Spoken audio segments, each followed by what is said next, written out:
अभी आ ही नहीं पा रहे हैं जी। अरे वाह। अजय भाई शुरू कराइए। हाँ हाँ जी आ गया जी, आ गया। 42 लोग हो गए जी। आप सभी का स्वागत है आज के इस हमारे जूम प्रवचन में। वीरेंद्र शास्त्री जी हमारे बीच में आ चुके हैं और आज का जो विषय है हम प्रसन्न कैसे रहें। और मैं सभी से कहूंगा ये अपना सभी अपने को अनम्यूट कर लें। और आज का जो विषय है वह है जी हम प्रसन्न कैसे रहें।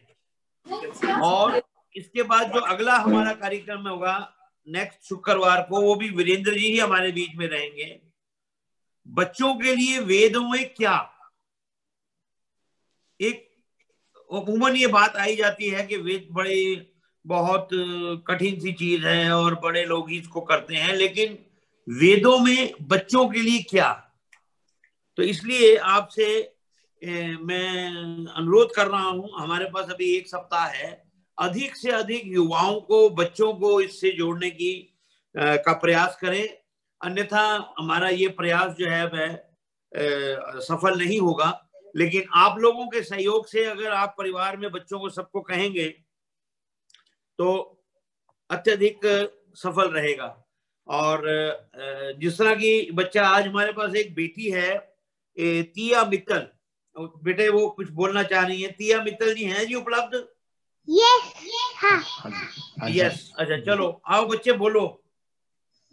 सबको नमस्ते। यस बोलिए। हाँ जी। मैं टिया मित्तल आज आपको आर्य समाज का 3रा और 8वां नियम सुनाने जा रही हूँ। वेद सब सत्य विधाओं की पुस्तक है। वेद का पढ़ना, पढ़ाना और सुनना सुनाना सभी आर्यों का परम धर्म है। अविद्या का नाश और विद्या की करनी चाहिए। धन्यवाद।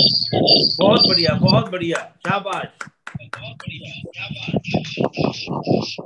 ये हमारा प्रयास है कि भाई बच्चों को भी कुछ ना कुछ, जैसे इन्होंने आर्य समाज के मंत्र जो हैं हमें सुनाए हैं, तो और लोग जो अपने बच्चे, पोते, पोतियों को, किसी को भी लाना चाहें, वो उनको हम यहाँ आधा मिनट या कुछ जो भी है वो अवश्य देंगे। अब मैं आचार्य जी से कहूंगा कि वह आगे का कार्यक्रम प्रारंभ करें। उससे पूर्व आज के दिन हमारे पास संध्या चौहान जी का जन्म दिवस है, उसे भी हम सेलिब्रेट करेंगे। अखिल चौहान जी का भी आज जन्म दिवस है, उसे भी हम प्रवचन के बाद सेलिब्रेट करेंगे। और डॉक्टर जय वर्मा जो कि हमारे अधिकारी भी हैं आर्य समाज में और सहयोग भी बहुत देते हैं। और उसके बाद जो आने वाले हमारे अगले सप्ताह के बीच में जो है वो BS गुप्ता जी हैं, A1 defence colony, SK Saini ji हैं, और उसके बाद सुभाषिनी सूद, ये अगले सप्ताह इनके वो रहेंगे। उन सभी को बहुत बहुत शुभकामनाएं, और आज की जिनको हैं उनको भी शुभकामनाएं। और विधिवत रूप से इनका आज जन्म दिवस जो है वह इस प्रवचन के बाद मनाएगा। वीरेंद्र जी अब आपकी तरफ से ये कार्यक्रम आगे का चलेगा।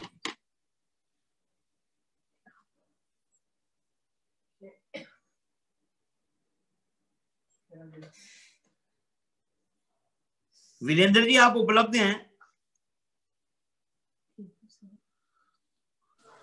आपको मेरी आवाज नहीं आ रही सहगल साहब? आ गई जी, आ गई। आ गई। चलिए आइए सब लोग शांत होकर के मंत्र का श्रवण करें। ओम यो भूतम च भव्यम च सर्वं यश्चाधितिष्ठति स्वर्यस्य च केवलं तस्मै ज्येष्ठाय ब्रह्मणे नमः। यस्य भूमि प्रमान्तरिक्षमुतोदरम् दिवं यश्चक्रिमूर्धानम् तस्मै ज्येष्ठाय ब्रह्मणे नमः।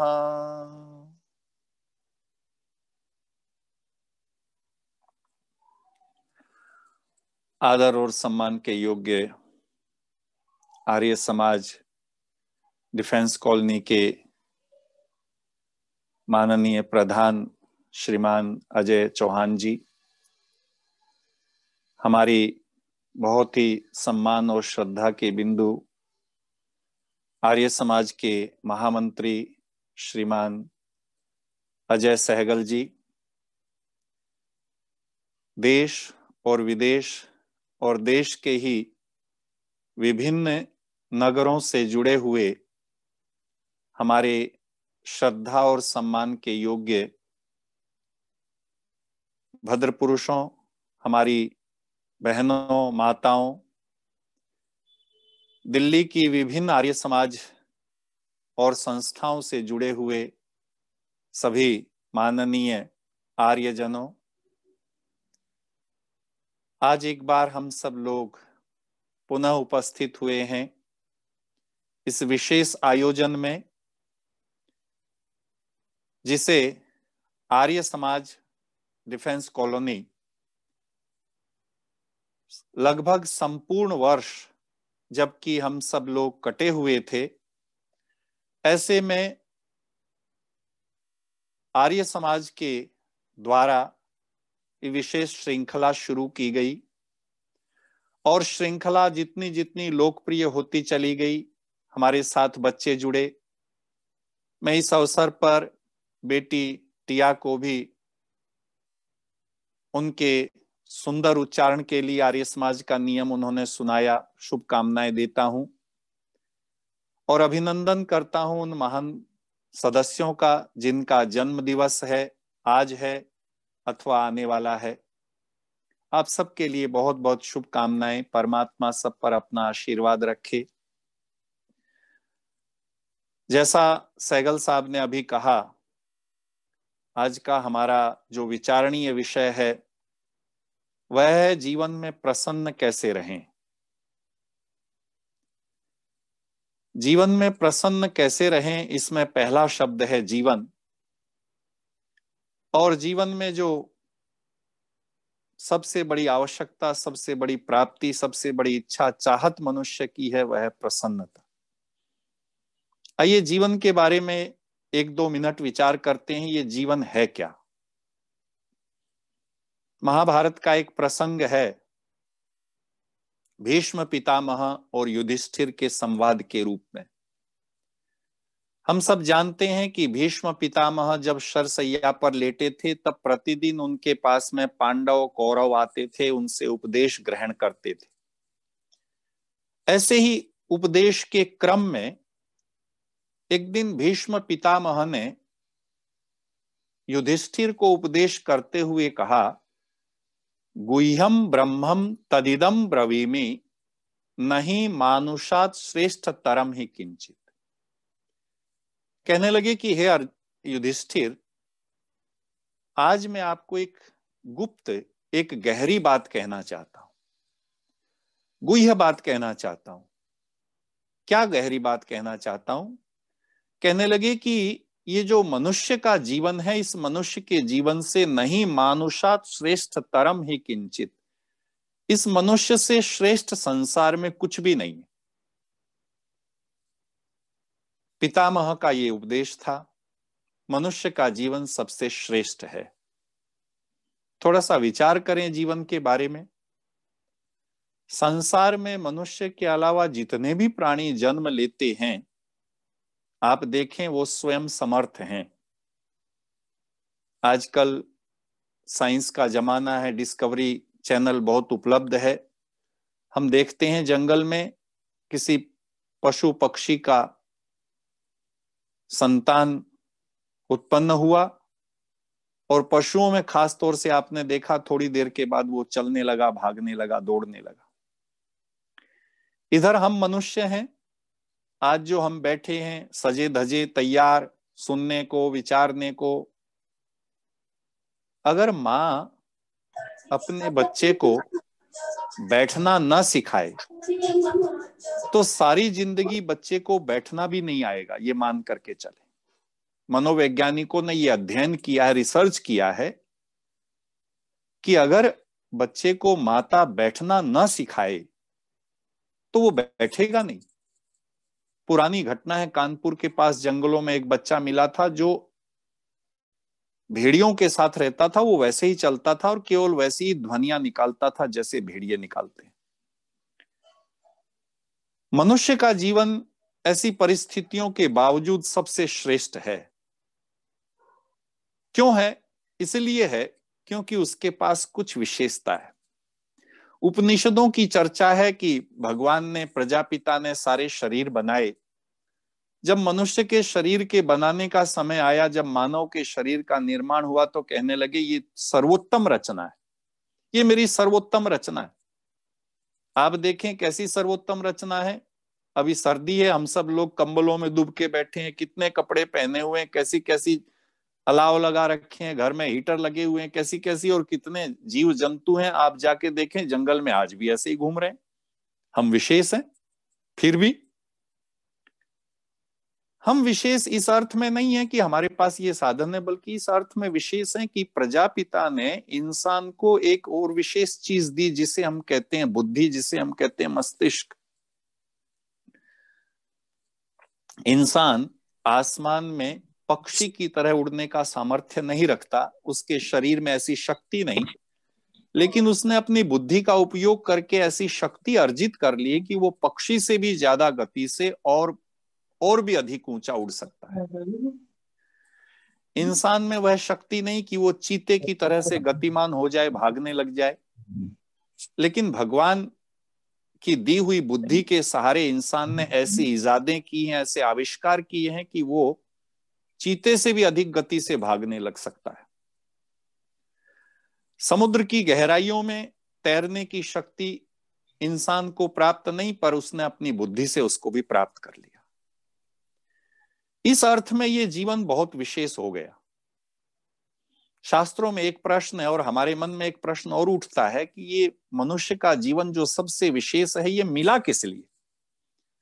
दुनिया के जितने भी विचारक हैं, चाहे वो यूरोप के हों, चाहे वो अमेरिकन, जो भी पाश्चात्य हों या भारत के हों, सब लोगों ने इस प्रश्न पर भी बहुत गहराई से विचार किया कि इंसान का जीवन क्यों मिला हुआ है, क्या कारण है। हमारे शास्त्रों ने तो किया ही किया विचार इस पर, चाहे वो सुकरात हो, चाहे वो कार्ल मार्क्स हो, चाहे वो इमर्सन हो, और अपने तो उपनिषदें और तमाम शास्त्रों में ये चर्चा हुई कि किस लिए ये जीवन मिला। हमारे दर्शन शास्त्री कहते हैं कर्मणे वाम वेशाय वाम। हमारे योग दर्शन के आचार्य कहते हैं भोग अपवर्गार्थम दृश्यम। और जो वेस्टर्न कल्चर के लोग हैं, उन्होंने भी इस संबंध में बहुत गहराई से विचार किया। अनेक लोगों के अनेक मत हैं। कुछ ने कहा कि ये जीवन एक अनमोल उपहार है परमात्मा का, इस उपहार को बहुत सहेज करके रखना चाहिए, क्योंकि ये उस शक्ति से मिला हुआ है। और कबीर के वाक्यों में यूं की यूं धर दीनी चदरिया, ये जो चादर मिली इसको संभाल करके एक समय आए कि हम इसको जैसा प्राप्त हुआ था उससे भी बेहतर बना सकें। किसी ने कहा कि ये अवसर मिला है, इसका दोहन अधिक से अधिक किया जाए। इसलिए मनुष्य, क्योंकि पाश्चात्य लोगों का ये विचार है, तो अधिक से अधिक दोहन कर रहा है, अपना भी प्रकृति का भी, अधिक से अधिक अपनी क्षमताओं का दोहन कर सके, इसलिए मिला हुआ है। किसी ने कहा कि ये जीवन इसलिए मिला है कि हर एक को एक भूमिका दी गई है, हर एक को एक पार्ट प्ले करना है, सबको अपना अपना पार्ट प्ले करना है। आप अपनी भूमिका को बहुत अच्छी तरह से निभाएं, और इतनी अच्छी तरह से निभाएं कि देने वाला खुश हो जाए कि इसने तो कमाल कर दिया, इसने बहुत अच्छी तरह से निभाया। चैतन्य महाप्रभु बंगाल में हुए, पूर्वी भारत में हुए बड़े संत थे। वो कहते थे कि जीवन एक उत्सव है, जीवन एक नृत्य। इस जीवन को खुशी से, प्रसन्नता से, इस उत्सव को खुशी से, प्रसन्नता से मनाना चाहिए, जिंदा दिली से मनाना चाहिए। अनेक लोगों ने जीवन के संबंध में अनेक विचार कहे। अब आइए हम अपने विषय में प्रवेश करते हैं। जीवन के संबंध में ये विचार हैं, और जीवन इतना महत्वपूर्ण है, और इस जीवन में सबसे जो महत्वपूर्ण बात अब तक कही गई वो ये कि इंसान को जीवन को उत्सव की तरह से जिंदा दिली से मनाना चाहिए, यानी प्रसन्नता से मनाना चाहिए। हम जीवन में प्रसन्न हो सके। आइए विचार करते हैं, हम प्रसन्न हो सकें इसके लिए हम क्या क्या करते हैं। हम अपने जीवन में प्रसन्न हो सकें इसके लिए हम क्या क्या उपाय करते हैं, विचार करना। हमने बहुत सुंदर, बहुत बेहतरीन, जो महंगी से महंगी है वो गाड़ी खरीदी। किसी ने बहुत सुंदर फार्म हाउस, बंगला बनाया, हर शहर में बनाया। किसी ने बाजार में जो लेटेस्ट मोबाइल है, सबसे महंगा है, बच्चे को माता पिता साथ लेकर के गए कि उसे मोबाइल दिलवाना है, ये दिखाया वो दिखाया, एक जगह आकर के बच्चा अटक गया, कहने लगा ये अगर मुझे दिलवा दो तो मुझे बहुत खुशी होगी, मैं बहुत खुश हो जाऊंगा, मेरी प्रसन्नता है, ये मुझे दिलवा दो। हम क्या क्या उपाय करते हैं? कोई घर बनाता है, कोई बंगला बनाता है, कोई मोबाइल खरीदता है, कोई गाड़ी खरीदता है। आपने बहुत सुंदर गाड़ी खरीदी, बहुत खुश हैं, बहुत प्रसन्न हैं, शोरूम से लेकर के चले। दुर्भाग्य मानिए थोड़ी दूर आप गए और गाड़ी पर, ये तो दिल्ली शहर है, किसी दूसरी गाड़ी वाले ने, किसी ऐसे व्यक्ति ने जिसको बहुत उतावलापन था, उस पर स्क्रैच मार दिया। जो आप प्रसन्न थे वो प्रसन्नता रह गई क्या? वो प्रसन्नता चली गई। ऐसा क्या हुआ, क्यों हुआ? गहराई से विचार करें। जिन लोगों ने गाड़ी बनाई, जिन लोगों ने मोबाइल इजाद की, इन्वेंशन हुआ, ये जो कुछ भी सुख सुविधाएं बनी, गाड़ी बनाने वाले ने गाड़ी प्रसन्नता के लिए नहीं बनाई, ये याद रखिएगा। किसी भी कंपनी को आप उसका वो जो किताब आती है, फोल्डर आता है, या जो उसके बारे में ब्रोशर आता है, आप पढ़ लीजिए। प्रसन्नता के लिए गाड़ी नहीं बनाई गई, प्रसन्नता के लिए मोबाइल भी नहीं बनाया गया। ये सारे साधन इसलिए बनाए गए कि आपका कम्युनिकेशन, आपका आना जाना, आपके संचार के साधन बढ़िया हो जाएं, आपका जीवन आरामदेह हो जाए, आप आराम से संपर्क कर सकें, आपका जीवन एक दूसरे के साथ आराम से हो जाए, इसलिए ये बनाए गए। ये सारे जड़ पदार्थ हैं, सब जड़ पदार्थ हैं, प्रकृति से प्राप्त हैं, इसीलिए जड़ हैं। और जड़ पदार्थ इंसान को आराम तो दे सकते हैं लेकिन प्रसन्नता नहीं दे सकते। इसलिए आप विचार करना, अगर थोड़ा सा कहीं इनमें से कुछ हो जाए तो हम दुखी हो जाते हैं। और दूसरी बात, आज जो आपको बहुत प्रसन्नता दे रहा है, थोड़े दिनों के बाद वो प्रसन्नता समाप्त हो जाती है। हमने इसी देश में एक घटना सुनी थी कि पिता ने खुश होकर के बेटे के जन्म दिवस पर ऑडी कार दी, 64 लाख की ऑडी कार दी। ये पेपर में छपी थी खबर, आप जानते हैं, आपने भी पढ़ी होगी। बच्चे ने जिद की कि मुझे ऑडी नहीं चाहिए, मुझे जैगुआर चाहिए। पिता ने ऑडी दिलवा दी। प्रसन्न होना चाहिए था, लेकिन बच्चे ने उस ऑडी को लिया और ले जाकर के जमुना में बहा दिया। ये पेपर में फोटो भी छपा था, आपने देखा होगा। जिससे प्रसन्नता मिलनी चाहिए थी उससे वो नाराजगी मिली। क्यों? इसीलिए क्योंकि सच है, ये जड़ पदार्थ हैं और जड़ पदार्थों का कार्य इंसान को आराम देना है, हमारे जीवन को आराम देना है। साधन खरीदने के लिए हैं, ये प्रसन्नता देंगे, इससे हम जीवन में प्रसन्न होंगे, ऐसा संभव नहीं। हाँ, हमारा जीवन साधनों से युक्त होगा और इन साधनों को खरीदने के लिए हमको जो चीज चाहिए वो है धन। इसलिए धन बहुत महत्वपूर्ण है, क्योंकि जीवन को आरामदेह बनाने के लिए धन बहुत महत्वपूर्ण है, धन चाहिए। लेकिन एक थोड़ी सी शर्त यहां यह भी हो गई कि धन से आप आराम के साधन खरीद सकते हैं, प्रसन्नता नहीं खरीद सकते। धन से आप बादाम खरीद सकते हैं, स्वास्थ्य नहीं खरीद सकते। धन से हम बिस्तर खरीद सकते हैं, बढ़िया बिस्तर खरीद सकते हैं, नींद नहीं खरीद सकते। ये साधन है। तो फिर प्रसन्नता क्या है? प्रसन्नता जिसको कहते हैं वो स्टेट, वो क्या है? आइए विचार करते हैं। जो मनोवैज्ञानिक हैं उन्होंने कहा कि प्रसन्नता का अर्थ होता है मन की वह स्टेट, मन की वह स्थिति जब आप शांत हैं, जब आप एकाग्र हैं और जब आप स्थिर हैं। अच्छी तरह से विचार करें।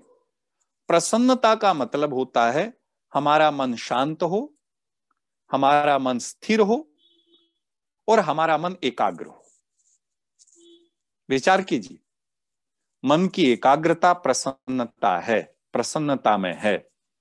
मन की स्थिरता और मन की शांति, अगर ये तीनों चीजें घटित हो रही हैं तो हम प्रसन्न हैं।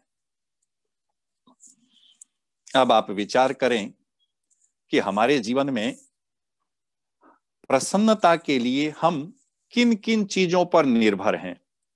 अपने मन की एकाग्रता पर, अपने मन की स्थिरता पर, अपने मन की शांति पर निर्भर हैं या किसी और कारण पर? आप विचार करेंगे तो आप पाएंगे, मैं ये कहता हूं कि मैं आज बहुत दुखी हूं। क्यों बहुत दुखी हूं? परिस्थितियां ही खराब हो रही हैं, आसपास सारी चीजें खराब हैं। मैंने अपनी प्रसन्नता को अनेक लोगों से, परिस्थिति से जोड़ करके रखा हुआ है। मेरे आसपास ये ठीक हो जाए तो मैं प्रसन्न हो जाऊंगा। मेरे घर में ये ठीक हो जाए, मेरा ऑफिस ठीक हो जाए, मेरे पति, मेरी पत्नी, मेरा ये, मेरा वो, ये सब लोग ठीक हो जाएं तो मैं ठीक हो जाऊंगा, प्रसन्न हो जाऊंगा। आप विचार करें, गहराई से विचार करें। हम जो अशांत हैं या दुखी हैं तो उसका हेतु कौन है, कारण कौन है, किसको मानते हैं आप? हम ये मानते हैं कि ये लोग हैं जिनकी वजह से मैं अप्रसन्न हूं, जिनकी वजह से मेरे जीवन में प्रसन्नता नहीं है। मेरा कारोबार, मेरे यहाँ काम करने वाले लोग, मेरे आसपास रहने वाले लोग, मेरे संबंधी, मेरे जो जो लोग हैं, उन सब लोगों से मुझे प्रसन्नता नहीं मिल पा रही। इसीलिए जिस किसी से भी आप बात करें ना कि आप खुश क्यों नहीं है, तो सबके पास कारण है। क्या खुश हो जी? ये चीज ऐसी है, वो चीज ऐसी है, वो चीज तो ऐसी है ही नहीं, मेरे मन के मुताबिक नहीं हो रहा, मुझे अच्छा ये नहीं मिल रहा, मुझे अच्छा वो नहीं मिल रहा, मुझे अच्छी ये चीज नहीं मिली, मैं कैसे प्रसन्न हो सकता हूं? आप एक बात अच्छी तरह से विचार कर लें। हमारे दार्शनिकों का ये कथन है कि जिन साधनों से, जिन मीन्स में आप प्रसन्नता को ढूंढना चाहते हैं, वो प्रसन्नता देने के लिए बने ही नहीं है। इसीलिए कुछ दिनों तक आपको अच्छा लग सकता है,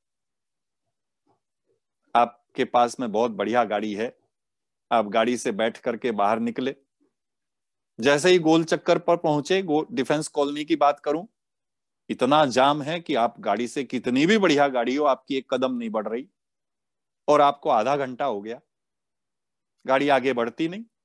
आप बैठे हैं, इतनी महंगी गाड़ी में बैठे हैं, इतनी अच्छी तरह से बैठे हैं, सब कुछ है, सोफर ड्रिवन है, पर आप प्रसन्न होंगे क्या? आप सड़क पे जा रहे हैं, अचानक कोई आदमी टेढ़ी मेढ़ी आपके जिग-जैग ड्राइविंग करके चला गया। मैंने कई बार देखा आते जाते हुए। ऐसी स्थिति पे जो गाड़ी में बैठा हुआ है वो नाराज होता है, गाली देता है। ऐसे ही मैं एक बार जा रहा था किसी व्यक्ति के साथ, किसी ने गलत गाड़ी चलाई, वो गाड़ी में शीशे बंद हैं, पूरी पैक है गाड़ी, वो उसको गाली देने लगे, कैसे चलाता है ये वो, और भी गाली। मैंने उनसे कहा, मैंने कहा श्रीमान जी, जिसे आप गाली दे रहे हैं उसे तो सुनाई दे नहीं रही है, तो मुझे ही सुनाई दे रही है। हमारी प्रसन्नता इसीलिए अस्थिर है, इसलिए हम प्रसन्न नहीं हैं कि हम प्रसन्नता को, पहली बात तो वहां ढूंढ रहे हैं जहां प्रसन्नता है नहीं, जो चीज बनी ही नहीं है प्रसन्नता के लिए। और दूसरा, हम प्रसन्नता को उन लोगों में ढूंढ रहे हैं जिन लोगों में हमारी अपेक्षा है, जिन लोगों से हमको प्रसन्नता प्राप्ति की इच्छा है। इसलिए माता पिता ये कहते हैं कि उनके बच्चे ऐसे ऐसे कर दें तो वो प्रसन्न हो जाएंगे, वो खुश हो जाएंगे, उनकी जिंदगी बहुत खुशहाल हो जाएगी। बच्चा कहता है मम्मी पापा ऐसा कर दें, ये दिलवा दें, वो करवा दें, ऐसा करवा दें, तो वो खुश हो जाएगा, वो प्रसन्न हो जाएगा। प्रसन्नता नहीं। हम अपनी प्रसन्नता को बाहर ढूंढ रहे हैं। हमारा जीवन क्या है, थोड़ा सा विचार करें। हम किस चीज का योग हैं? हमारे शास्त्र कहते हैं कि ये जो मनुष्य का जीवन है ना, ये कई चीजों का योग है, संघात है। एक हमारे ऊपर प्रभाव है हमारे पूर्व जन्म का। कोई भी जन्म लेता है हमारे घर में, कोई भी संसार में जो भी प्राणी जन्म लेता है, हम कहते हैं वो अपने पिछले जन्म से कुछ लेकर के आता है, पूर्व जन्म से कुछ लेकर के आता है। उसके जीवन का बहुत बड़ा हिस्सा चला आ रहा है। इसलिए एक माता पिता, एक घर, एक परिवार की दो संतान एक जैसी नहीं। दोनों की खुशी, दोनों की राजी नाराजगी, दोनों का व्यवहार एक जैसा नहीं। क्यों नहीं है? क्योंकि सिर्फ वो यहीं की बात नहीं कर रहा, वो अपने साथ कुछ लेकर के भी चला आ रहा है। दूसरी बात कहते हैं कि कुछ वो लेकर के आया पूर्व जन्म में, कुछ उसने यहां अपने माता पिता से प्राप्त किया। माता पिता से, परिवार से जो कुछ उसने देखा वो भी उसके जीवन का हिस्सा हो गया। बहुत उतावलापन, बहुत चिड़चिड़ापन, बहुत खिज, बहुत खिंचातानी, या बहुत शांति, बहुत स्नेह, बहुत प्रेम, बहुत एक दूसरे के साथ शेयरिंग और केयरिंग, एक दूसरे का ध्यान रखना। उसने जो कुछ देखा वो अपने साथ कुछ लेकर के आया और कुछ उसने यहां आकर के देखा। सब चीजें उसके ऊपर प्रभाव कर रही हैं, सबसे वो प्रभावित हो रहा है। इसलिए आप कई बार कहते हैं अपने परिवार के बच्चों को कि ये बच्चा जो है ना बहुत शांत है, बहुत शिष्ट है। ये ऐसे शांत और शिष्ट है, ऐसे इसके दादाजी होते थे, ऐसे इसके नाना जी होते थे। आप ऐसे कहते हैं, अपने बड़े बुजुर्गों को याद करके जोड़ के देखते हैं कि ये जो हमारा बच्चा है ये ऐसा है कि हमारे फला फला व्यक्ति ऐसे ही होते थे। ये संस्कार। तीसरी चीज उसने जो सीखी अपने वातावरण से सीखी। बाहर निकला, वो दोस्तों में गया, स्कूल में गया, कॉलेज में गया, कारोबार के दोस्तों में गया, जहां जहां भी इंसान गया वहां से भी उसने कुछ सीखा। इसलिए हमारे यहां कहते हैं कि जैसा संग वैसा रंग। अगर गलत संगत में रहे तो हमारे भीतर उसका प्रभाव जरूर होगा। ये भी हमारी प्रसन्नता, हमारे जीवन की स्थितियों पर ये भी प्रभाव डालते हैं। इसलिए माता पिता की बहुत बार शिकायत होती कि क्या करें जी, 10वीं तक बच्चा इतना अच्छा था, स्कूल से सीधा घर आता था। क्या करें जी, जैसे ही 11वीं में आया है मानता ही नहीं कुछ, पता नहीं क्या हो गया इसको। कॉलेज तक बहुत अच्छा था, कॉलेज में आया पता ही नहीं क्या हो गया। कारोबार तक बहुत अच्छा था, पता नहीं उसके बाद क्या हो गया। हमारी शिकायतें होती।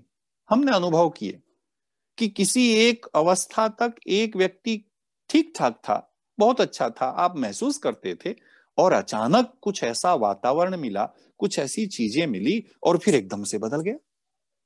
ये स्वाभाविक है, हम सब इसका योग हैं, इससे बाहर नहीं है हम।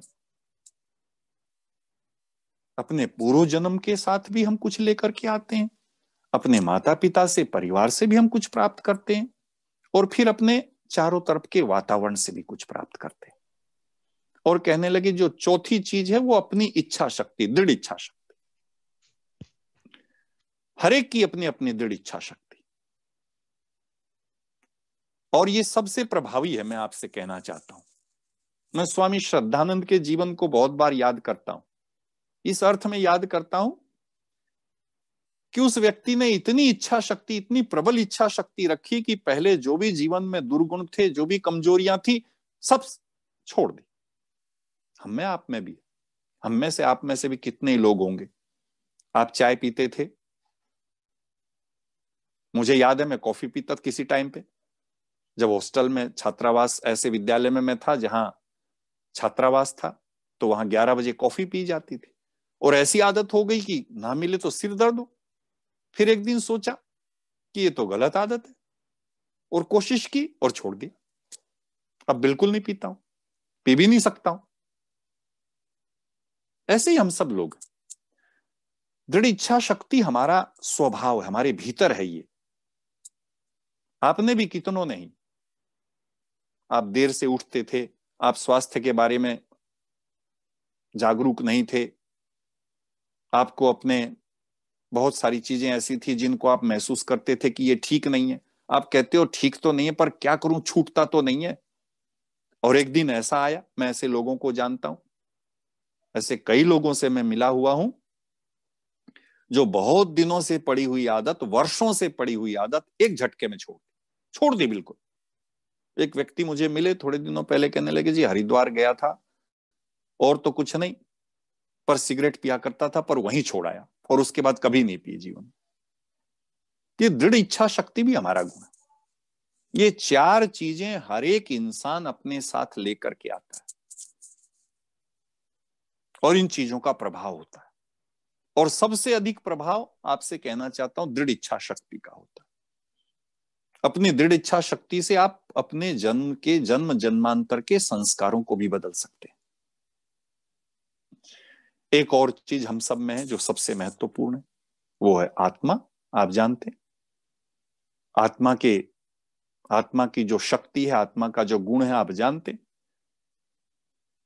ये जो 4 चीजें हैं जिनकी मैं चर्चा कर रहा था, ये हर एक व्यक्ति की इंडिविजुअल है। आपके पूर्व जन्म के संस्कार अलग हैं, मेरे अलग हैं। आपके माता पिता के संस्कार अलग हैं, मेरे अलग हैं। आपके बंधु मित्रों के संस्कार अलग हैं, मेरे अलग हैं। आपकी इच्छा शक्ति अलग है, मेरी अलग है। लेकिन हम सब के भीतर एक चीज ऐसी है जो सबकी एक जैसी है। वो क्या है? वो आत्म तत्व है, वो आत्मा है। और आत्मा के कुछ अपने गुण होते हैं, आत्मा की कुछ अपनी शक्तियां होती हैं। कौन सी शक्तियां होती हैं? दर्शन शास्त्र इस संबंध में बहुत विचार करता है कि आत्मा की शक्ति, स्वामी दयानंद ने सत्यार्थ प्रकाश में लिखा कि आत्मा में बल होता है, शक्ति होती है। आत्मा में पवित्रता होती है, आत्मा में प्रेम होता है,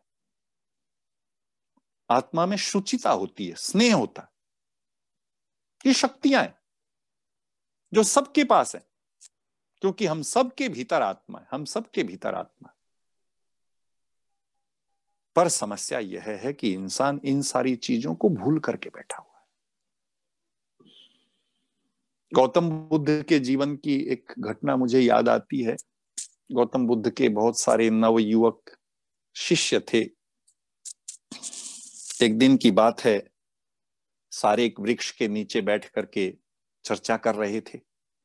एक नए नए साधु जो शिष्य थे, उन्होंने कहा कि संसार में सबसे खुशी की बात, सबसे बड़ी प्रसन्नता है राज सुख मिलना।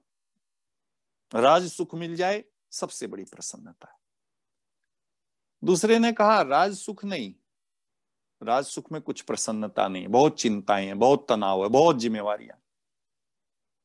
अगर कुछ बड़ा पद मिल जाए वो सबसे बड़ी खुशी की बात है। तीसरे ने कहा ये तो कुछ भी नहीं है, संसार को भोगने में जो खुश है, जो प्रसन्नता है, जो आनंद है, वो किसी में भी नहीं। चौथे ने कहा छोड़ो ये सारी बातें, इतनी अच्छी अच्छी खाने पीने की चीजें हैं, इतने अच्छे अच्छे भोग पदार्थ हैं, उनमें जो सुख है वो किसी और चीज में कहाँ है। ये बातें चल रही थी, इतने में कहते हैं गौतम बुद्ध आगे पेड़ के दूसरी तरफ वो खड़े होकर के अपने शिष्यों की बात सुन रहे थे। उन्होंने कहा अपने शिष्यों से कि प्रिय भंतो, भंते कहते हैं वहां, कि भंते आप लोग जो चर्चा कर रहे हो इसमें मैं भी शामिल होना चाहता हूं। और शामिल होकर के उन्होंने कहा कि आपसे निवेदन करना चाहता हूं कि जो सबसे बड़ा सुख आप राज में, भोग में, भोजन में ढूंढ रहे थे, सबसे बड़ा सुख है अपने आप में समाये, अपने आप में स्थित होने में, अपनी आत्मा से परिचय प्राप्त करने में। ऋषि दयानंद से एक व्यक्ति ने प्रश्न किया कि ईश्वर की भक्ति करने का लाभ क्या है? क्यों हम ईश्वर की भक्ति करें? भगवान का नाम क्यों लेना चाहिए? क्यों सत्संग में जाएं? क्या लाभ है इसका? क्योंकि संसार में बिना उद्देश्य के तो सामान्य व्यक्ति भी प्रवृत्त नहीं होता। अगर कोई लाभ न होता हो तो हम कोई कार्य करते ही नहीं। स्वामी जी महाराज उत्तर देते हैं और ये कहते हैं कि इसलिए ईश्वर की भक्ति करनी चाहिए, इसलिए सत्संग करना चाहिए, इसलिए आत्म तत्व से अपने आप से परिचित होना चाहिए, इसलिए आत्मा की शक्ति का विकास करना चाहिए, क्योंकि यदि आत्मशक्ति विकसित हो जाए तो इंसान सबको अपना बना सकता है, इंसान सब में आपा देख सकता है, इंसान सब में प्रियता देख सकता है, वो सबका बन सकता है। हम परिस्थितियों से प्रभावित होते हैं। अनेक विचारकों ने ये कहा कि दो स्थितियां होती, शब्द ही ऐसे, परिस्थिति, पर यानी दूसरे की स्थिति, दूसरे की स्थिति से मैं प्रभावित होता हूं, मैं अप्रसन्न होता हूं, मैं दुखी होता हूं। मुझे स्वस्थिति से प्रभावित होना चाहिए, अपने आप से प्रभावित होना चाहिए। जब मैं अपने आप से प्रभावित हो जाऊंगा तब मैं प्रसन्न होऊंगा, और प्रसन्न तब होऊंगा जब मैं एकाग्र होऊंगा, प्रसन्न तब होऊंगा जब मैं स्थिर होऊंगा, प्रसन्न तब होऊंगा जब मैं शांत होऊंगा। और ये कब होगा? जब मैं दूसरों में नहीं ढूंढूंगा। वो दोहा याद है ना, प्रेम न बाड़ी संचरे, प्रेम न बाग उपजाए। कि ये जो प्रसन्नता है ये बगीचे में पैदा नहीं होती, ये बाहर नहीं है, इसे तो सींचा जाता है, इसे तो उत्पन्न किया जाता है, इसे अपने भीतर पनपाया जाता है। प्रसन्नता को अपने भीतर पनपाना है। जब ये भीतर पनप जाएगी तब फिर जो भी आपके संपर्क में आएगा, जिसके भी आप संपर्क में आएंगे, आप खुशियां बिखेरेंगे। शास्त्र कहते हैं प्रसन्नता खिला हुआ फूल है। प्रसन्न मुख एक खिले हुए फूल के जैसा है। और ऐसा व्यक्ति जिसके भी पास जाएगा, छोटे बच्चे हैं ना, हमको कितने अच्छे लगते हैं, अपने हो या पराए, छोटे बच्चे सबको प्रिय होते हैं, सब उसको उठा के गोद में। आप जा रहे हैं सड़क पे, आप मॉल में गए, आप कहीं यात्रा कर रहे हैं, आपने एक बच्चे को देखा, बहुत प्यारा बच्चा, आप बहुत देर तक बात करते हैं, बहुत प्यारा बच्चा था, देखा कितना प्यारा बच्चा है। क्यों? क्योंकि वो खिला हुआ फूल है, वो सबको प्रिय लगता है। ऐसे ही जो प्रसन्न व्यक्ति होता है वो खिले हुए पुष्प की भांति होता है। ये महापुरुष है ना, ये जो हम जिनको जानते हैं, उनके संसर्ग में, उनके समीप आने में, उनको याद करने में, उनके वचनों को पढ़ने में हमको क्यों खुशी मिलती है? क्यों हम उनको याद करते हैं? इसीलिए कि वो फूल हैं। और वो फूल किस लिए? कि उन्होंने अपने जीवन में एकाग्रता को, स्थिरता को, प्रसन्नता को धारण किया था। जहां ये चीज है वो सबको खुशी देगा। आइए अब थोड़ी सी चर्चा उन गुणों की भी आपसे करना चाहता हूं, जिन गुणों के माध्यम से हम प्रसन्नता को, जीवन में प्रसन्नता को अर्जित कर सकते हैं। हमारे विचारकों ने बहुत गहराई से जीवन के संदर्भ में चिंतन किया, और इसलिए चिंतन किया क्योंकि जीवन में सब चीजें आपके पास में हैं, सब कुछ है आपके पास। यदि आप प्रसन्न नहीं हैं तो कोई लाभ नहीं, आपके उन सारी चीजों के होने का कोई उद्देश्य, कोई सार्थकता नहीं। इसलिए अब उन चरणों पर, उन पदों पर, उन शब्दों पर हम विचार करें जिनके द्वारा हमारे जीवन में प्रसन्नता आ सकती है। उस बात को ध्यान में रखते हुए कि हमको अनेक कारकों में नहीं ढूंढना, दूसरे लोगों में नहीं, वो बदल जाएं तो मैं ठीक हो जाऊंगा, नहीं। इसलिए हर एक आदमी दूसरे को बदलने को तत्पर है। पति पत्नी को बदलना चाहती है, व्यवहार में पति पत्नी को बदलना चाहता है, दोनों और भी सारे संबंध, एक दूसरे को हम बदलना चाहते हैं। हमारे विचारकों ने कहा उस जीवन में प्रसन्नता होगी जो जीवन उपयोगी होगा। विचार करना, जो जीवन उपयोगी होगा। एक व्यक्ति ने कहा कि आप योगी बने न बने, आप उपयोगी जरूर बने। हम विचार करें हमारा जीवन कितनों के लिए उपयोगी है। अपने लिए तो सब जीते, हमारे यहां तो कहते हैं कि अपने लिए तो पशु भी, सारे जीव अपने लिए तो सब करते हैं। हम समाज के लिए, हम दूसरों के लिए, हम भले कार्यों के लिए, हम अच्छी संस्थाओं के लिए, हम अच्छे लोगों के लिए कितने उपयोगी हैं। अगर हम उपयोगी हैं तो हम प्रसन्न होंगे, ये पहचान है, याद रखिए। हम अगर उपयोगी हैं तो हम प्रसन्न होंगे, पहली बात। दूसरी बात, जीवन में संतुलन होना चाहिए। जिसका जीवन संतुलित है ऐसा व्यक्ति प्रसन्न होगा। देखिए, इतिहास इस बात का साक्षी है कि कोई संसार में आज तक ऐसा व्यक्ति हुआ नहीं जिसके जीवन में सुख और दुख न आए हों। कस्यात्यंतम सुखम उपनतम दुःखमेकांत तो वा नीचे गच्छति ऊपरी च दशा चक्र नेमी क्रमेण।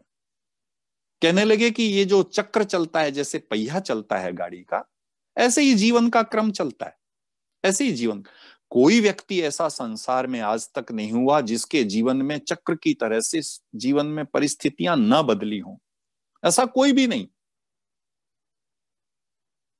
लेकिन अगर आप भगवान राम और कृष्ण के जीवन को भी देखें तो भगवान राम के जीवन में कोई परिस्थितियां सारी अनुकूल रही क्या? नहीं रही। वहां भी बहुत सारी परेशानियां थी, वहां भी बहुत सारी विपरीतताएं थी, लेकिन उन्होंने संतुलन नहीं खोया। कृष्ण के जीवन को आप देखें, यहां राज्य था, जरासंध का भय हुआ, बहुत दूर जाना पड़ा, द्वारका जाना पड़ा, सब कुछ, सारी चीजें, जीवन, सारे जीवन में आप विचार करके देखें, संतुलन आपकी प्रसन्नता को बनाए रखने के लिए बहुत महत्वपूर्ण चरण है। इसलिए हमको यत्न करना। भगवान कृष्ण ने गीता में एक श्लोक कहा है, युक्त आहार विहारस्य युक्त चेष्टश्च कर्मसु युक्त स्वप्न अवबोधस्य योगो भवति दुःखः। कहने लगे जिस व्यक्ति का आहार विहार ठीक है, संतुलित है, आज बहुत बढ़िया मिल गया, बहुत खा लिया, आज किसी समय है, फिर परेशान हो रहे हैं। इसलिए संतुलन जीवन में प्रसन्नता के लिए बहुत महत्वपूर्ण चरण है। जीवन जितना संतुलित होगा उतना ही आप प्रसन्न होंगे। असंतुलित जीवन हमेशा दुख का हेतु होगा, स्वयं भी और दूसरों को भी। हम जितने लोगों के संपर्क में आएंगे, यदि हम व्यवस्थित और संतुलित जीवन जीने वाले व्यक्ति हैं तो हम उनको भी प्रसन्नता देंगे, उनको भी खुशी देंगे। यदि हम असंतुलित हैं, हमारा जीवन ही अव्यवस्थित है, तो उनको भी हम दुख देंगे, परेशानी देंगे। इसलिए जीवन में प्रसन्नता के लिए जहां उपयोगी होना बहुत महत्वपूर्ण है, वहीं उसके साथ में संतुलित जीवन होना बहुत जरूरी। आगे विचारकों ने कहा कि प्रसन्नता के लिए सकारात्मक होना भी बहुत जरूरी है। हमारा चिंतन सकारात्मक होना चाहिए। घर में बैठे हैं, बड़े दिनों से बाहर जाने का मौका नहीं मिल रहा, परिस्थितियां अनुकूल नहीं हैं, बीमारी का भय, हालांकि भगवान की कृपा से काफी कम हो गया, बीमारी का भय है। घर में बैठा हुआ व्यक्ति धीरे धीरे आशावादी नहीं, निराशावादी होता चला जाता है। उसके मन में नकारात्मक भाव ज्यादा आते हैं।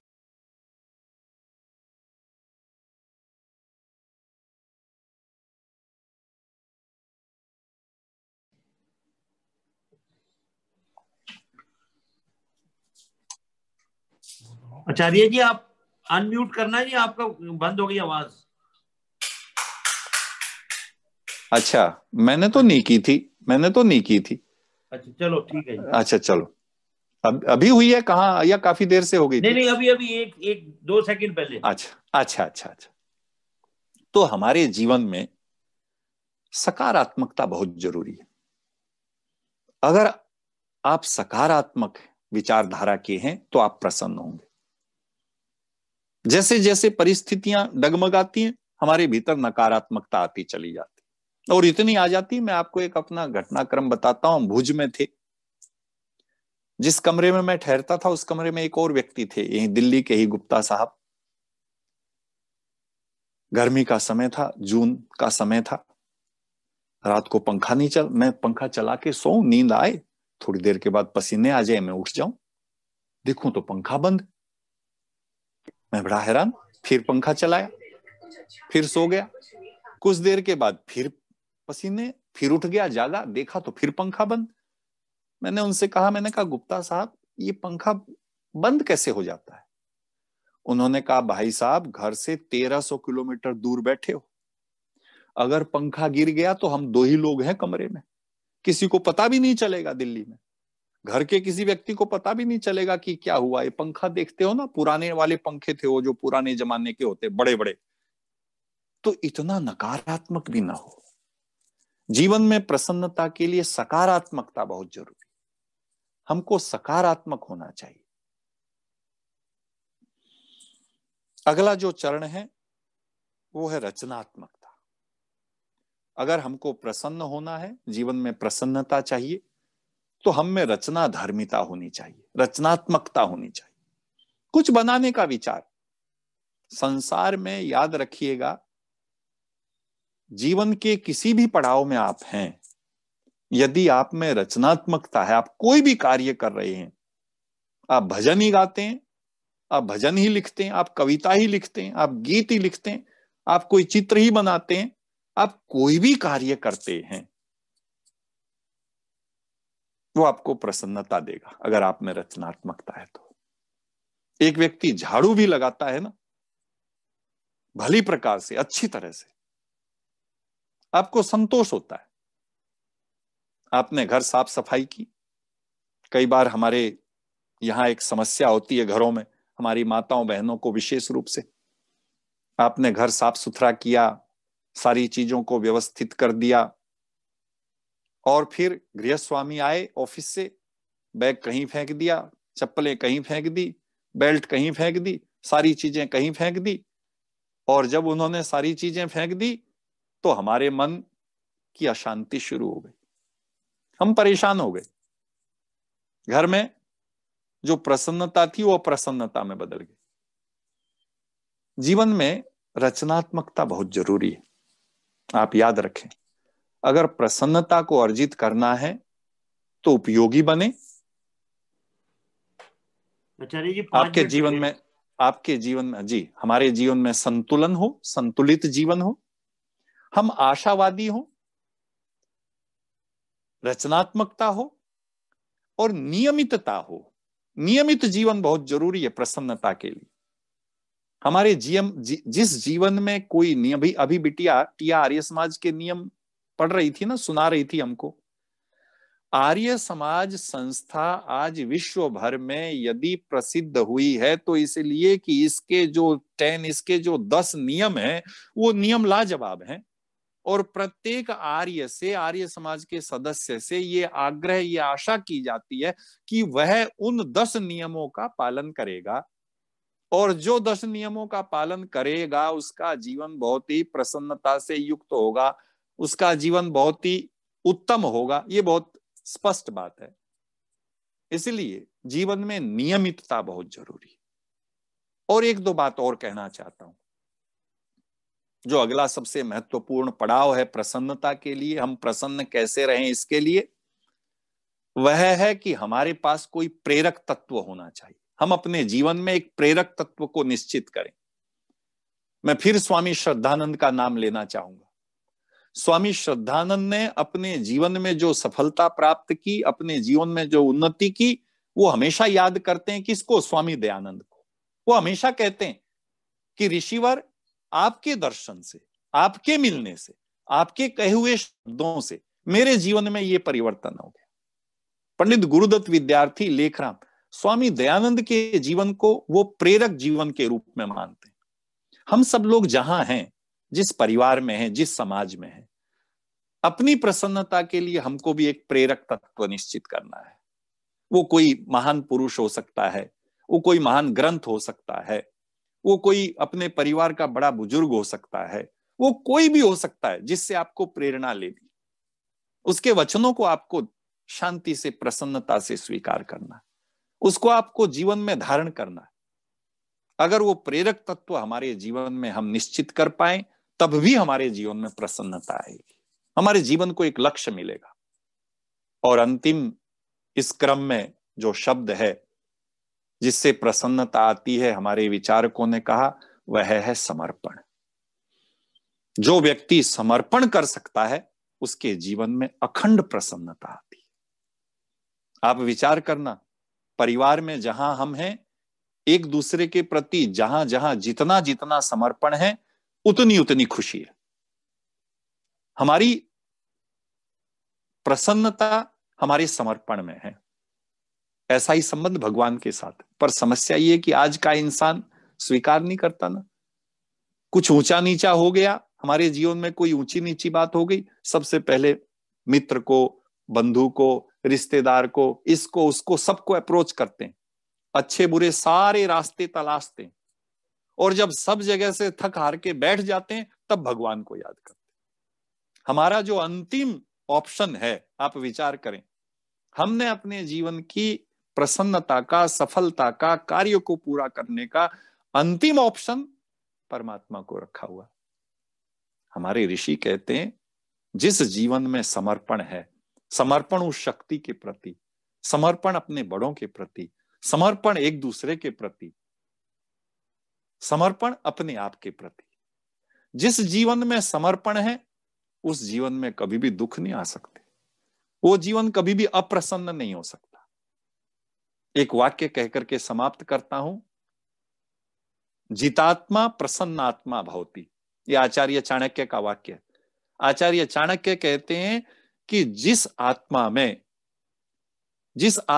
जिस व्यक्ति ने अपने जीवन को, अपने चिंतन को, अपने विचारों को भौतिकता से अलग कर लिया, जो उसकी वास्तविकता को, दोनों हिस्सों को समझ गया कि संसार में आराम देने के लिए ये साधन होने बहुत जरूरी है, धन संपत्ति बहुत जरूरी है, आराम चाहिए, लेकिन जिसने इन सब चीजों से अपने आप को जीत लिया, जिसका जीवन व्यवस्थित हो गया, जिसका जीवन संतुलित हो गया, जिसका जीवन उपयोगी हो गया, जिसका जीवन आशावादी हो गया, ऐसा व्यक्ति प्रसन्नात्मा भवति। ऐसे व्यक्ति के जीवन में हमेशा प्रसन्नता रहती है, ऐसे व्यक्ति के जीवन में कभी भी अप्रसन्नता के क्षण नहीं आते। हम सब भी अपने जीवन में प्रसन्न हो और इस तरह से अपने जीवन को ढालें, इसी आशा और विश्वास के साथ आप सबका बहुत बहुत अभिनंदन। धन्यवाद। आचार्य जी का बहुत बहुत धन्यवाद। सारे जो प्रवचन था उसका अगर निचोड़ निकाला जाए तो BMW गाड़ी का जो एग्जांपल आपने आचार्य जी ने दिया वो बिल्कुल दिमाग में फिट बैठ जाता है कि BMW से जो आनंद आ रहा था 10 मिनट बाद अगर कहीं भी ठोकर लग गई गाड़ी को, इतनी महंगी गाड़ी को, तो सारा का सारा आनंद, सारी प्रसन्नता बीच में रह जाती है। तो ये एक छोटा सी चीज में ही सारी समझ आ जानी चाहिए हमें। तो आचार्य जी का बहुत बहुत धन्यवाद। और अगले सप्ताह भी आचार्य जी हमारे बीच में रहेंगे शुक्रवार को, और टॉपिक रहेगा युवाओं के लिए या बच्चों के लिए वेद में क्या, बच्चों के लिए, युवाओं के लिए विशेष रूप से वेद क्या कहते हैं, क्या संदेश देते हैं। इसलिए मेरी सभी से आग्रह रहेगा कि कृपया करके अवश्य ही बच्चों को और युवाओं को प्रेरित करें, वो जहां भी हैं उन्हें लिंक भेजें ताकि वो इस लिंक से जुड़ें और सुने। जरूरी नहीं कि आपने अपने पास ही बैठा के करना है, ये करें, इसे सफल बनाना है। और जब विनय जी हमारे बीच में आए थे तो हम 100 से ऊपर चले गए थे, लेकिन विनय जी के बगैर आज की डेट वीरेंद्र जी सबसे हाईएस्ट गई है। इट इज 97 लोग हमारे से आज जुड़े, और इसके अलावा भी बहुत हैं जो कि एक साथ कई सुन रहे हैं। तो ये बहुत ही प्रसन्नता की बात है। आज जो हमारे 3 महानुभाव हैं, एक तो है हमारी बिटिया संध्या चौहान, उनका आज जन्म दिवस है। उनके पति निशांत जी भी हैं, उन्हीं के साथ हैं, और आर्यमन भी साथ है, पूरा परिवार। और बेटी इसलिए मैंने कह दिया कि बचपन से ही हम इसको आर्य समाज में देख रहे हैं। जब कोई युवा नहीं हुआ करता था उस टाइम संध्या खुद, और कई कविताएं तो खुद लिख के ये बोला करती थी उस टाइम। पर अब ठीक है, बिजी हो गए, बच्चे हो गए, सब कुछ हो गया, तो वो सारी चीजें अब चली गई। लेकिन हमें बहुत प्रसन्नता है आपको देख के, और सारी पुरानी बातें याद करके, आर्य समाज कस्तूरबा नगर, आपकी दादी जी सब याद आ गए आज। तो आपका बहुत बहुत शुभकामनाएं। और इसी प्रकार से श्री अखिल चौहान जी, जो कि आज उपलब्ध नहीं है और वो देहरादून है किसी कार्य से, और वो इसमें जुड़ नहीं सके, उनका भी आज जन्म दिवस है। और डॉक्टर जय वर्मा जी, जो कि हमारे डॉक्टर वर्मा जो हैं डेंटिस्ट, डिफेंस कॉलोनी के बड़े मशहूर हैं, और हमारे अंतरिम सभा के सदस्य भी हैं। और जब कभी भी हमने उनसे कहा, उन्होंने हमारी आर्थिक सहायता भी की और हर प्रकार से हमारी सहायता करते हैं। तो क्योंकि संध्या ही लाइव हमारे पास अवेलेबल है, इसलिए मैं कहूंगा ज्योति जी से कि वो स्क्रीन पे संध्या जी का वो दिखाएं, जो स्क्रीन है उनकी जी। और आर्य समाज के प्रधान जो हैं हमारे श्री अजय चौहान जी, उनसे कहूंगा कि वह ओम पट डाल के उनको आशीर्वाद भी दें और उनका जन्म दिवस के मंत्र फिर मैं आचार्य जी से कहूंगा। आचार्य जी आप मंत्र जरूर है आशीर्वाद के और जन्म दिवस के बोलिए जी। रामचंद्र जी जी चौहान साहब डालिए। हाँ जी आचार्य जी बोलिए। ओम स्वस्ति न इंद्रो वृद्धश्रवाः स्वस्ति नः पूषा विश्ववेदाः स्वस्ति नस्तारक्षयो अरिष्टनेमि स्वस्ति नो बृहस्पतिर्दधातु। ओम उत्तिष्ठ ब्रह्मणस्पते देवान् यज्ञेन बोधय। आयु प्राणं प्रजां पशुं कीर्तिं यजमानं च वर्धय। ओम इंद्र श्रेष्ठानि द्रवणानि देहि चित्तिं दक्षस्य स्वगत्वमस्मे। पोषं रयीणाम् अरिष्टिं तनूनां स्वादमानं वाचा सुदनत्वमन्नां। मेधां मे वरुणो ददातु मेधाम् अग्नि प्रजापति मेधाम् इन्द्रश्च वायुश्च मेधां धाता दधातु मे। ओम तच्चक्षुर्देव हितं पुरस्तात् शुक्रं चरत।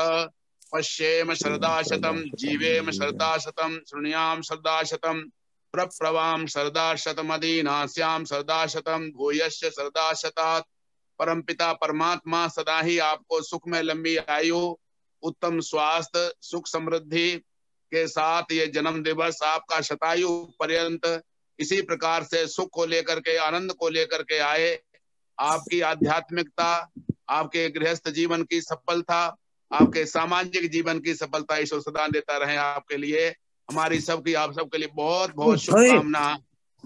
संध्या जी के लिए अखिल निखिल जी के लिए और अजय जी के लिए सबके लिए बहुत बहुत शुभकामना बहुत बहुत मंगल कामना। आचार्य जी का धन्यवाद। मैं आपको एक और सूचना देना चाहूंगा कि पूरे परिवार ने अपने जन्म दिवस के उपलक्ष्य में निशांत जी आर्यमन संध्या जी ने हमें 7,000 रुपया प्रसाद के भी दिए हुए हैं। हर साल पहले एडवांस में दे देते हैं और अब हम प्रसाद तो कर नहीं सकते कुछ भी, लेकिन आज भी उन्होंने आर्य समाज को अपने जन्म दिवस के ऊपर 11,000 रुपए हमें दान स्वरूप भी दिए हैं। आप सभी का बहुत बहुत धन्यवाद।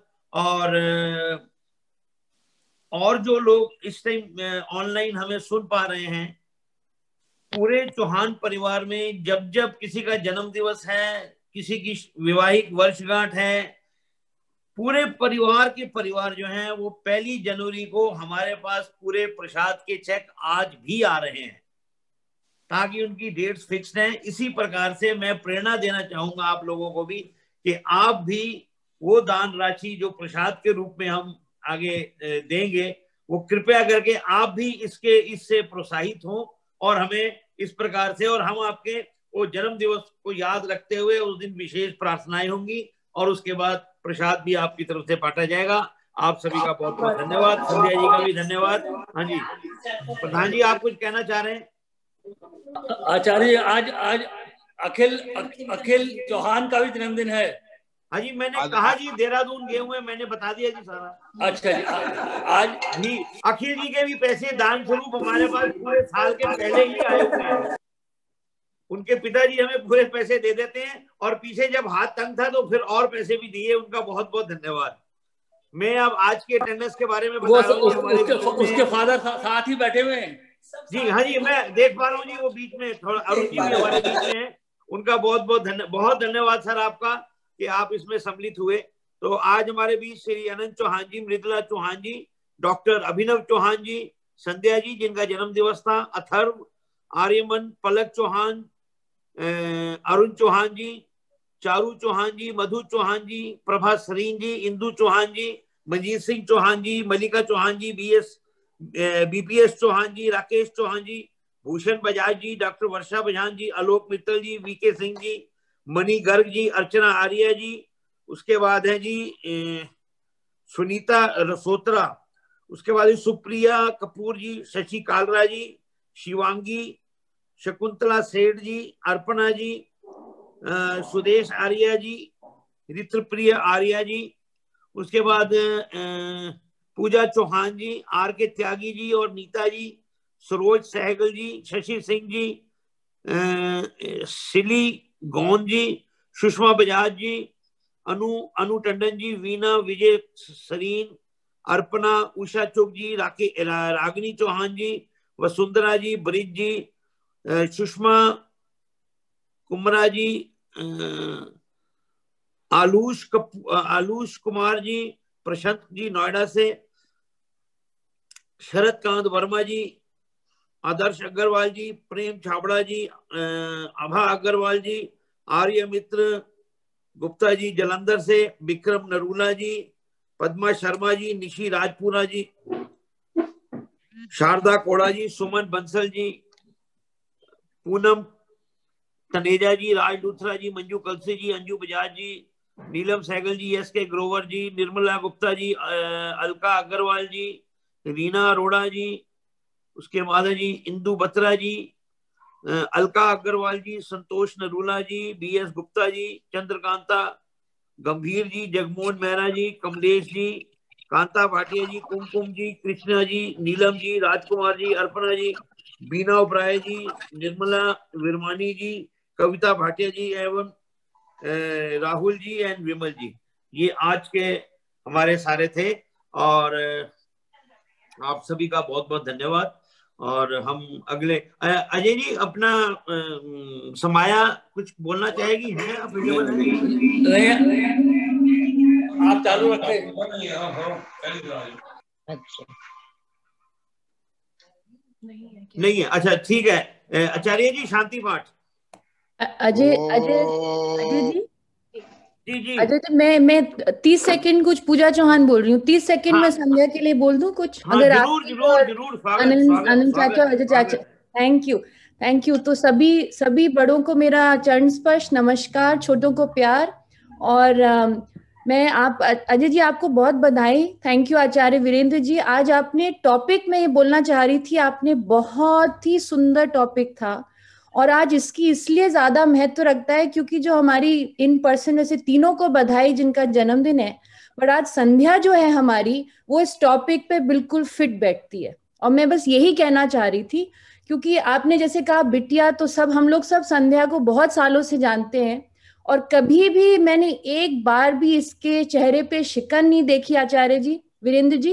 तो आपने जो कहा संतुलन होना चाहिए जीवन में, वो सब चीज में she is a very positive girl और हंसती रहती है, सब जगह खुशियां देती है। तो हम सब की तरफ से बधाई। बट ये जो टॉपिक था अजय सहगल जी, ये थैंक यू, ये बिल्कुल फिट बैठता है संध्या की और अखिल जी के बर्थडे पे। और जो तीसरे सज्जन है उनको भी मेरी तरफ से बहुत बधाई। धन्यवाद। बहुत अच्छा, बहुत बढ़िया। शांति पाठ पंडित जी। ओम द्यौ शांतिरंतरिक्षं शांति पृथिवी शांतिरापः शांतिरोषधयः शांतिः वनस्पतयः शांतिर्विश्वे देवाः शांति ब्रह्मा शांतिर्भगवन् शांति सामा शांतिरेधि। ओम शांति शांति शांति। सबको सादर नमस्ते। नमस्ते।